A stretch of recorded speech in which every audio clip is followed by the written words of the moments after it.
తీసుకొచ్చి మన రాష్ట్రంలో నిలబెడతా ఉంటే మరి మన వరంగల్ జిల్లాలో పోటీ చేయడానికి కాంగ్రెస్ తరఫున ఎవరు లేరా? గొప్ప గొప్ప కార్యకర్తలు ఉన్నారు కదా, కొన్ని సంవత్సరాల నుంచి ఆ పార్టీ కోసం పనిచేస్తున్న గొప్ప గొప్ప కార్యకర్తలకు టికెట్ ఇవ్వకుండా కడియం కావకే ఇవ్వాల్సిన అవసరం ఏమొచ్చింది?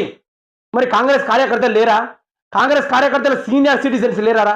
కాంగ్రెస్ కార్యకర్తల్లో ఇంకా పార్టీ కోసం బక్కా జడ్సన్ ఇంకా పనిచేస్తా ఉన్నాడు, ఆయన కూడా టికెట్ ఇవ్వడం పరిస్థితి లేదా?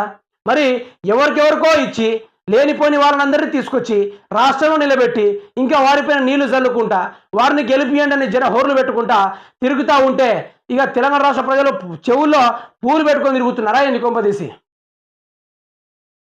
కడియం శ్రీహరి ఆయన డబ్బుల కోసము ఈ ఏజ్లో కూడా డైపర్ మార్చుకునే ఏజ్లో ఆయన పార్టీ మారాల్సిన అవసరం యాడికి వచ్చింది అంటున్నా. ఈరోజు కేసీఆర్ పక్కన ఉంటూ కేసీఆర్ సంఖలో ఉంటూ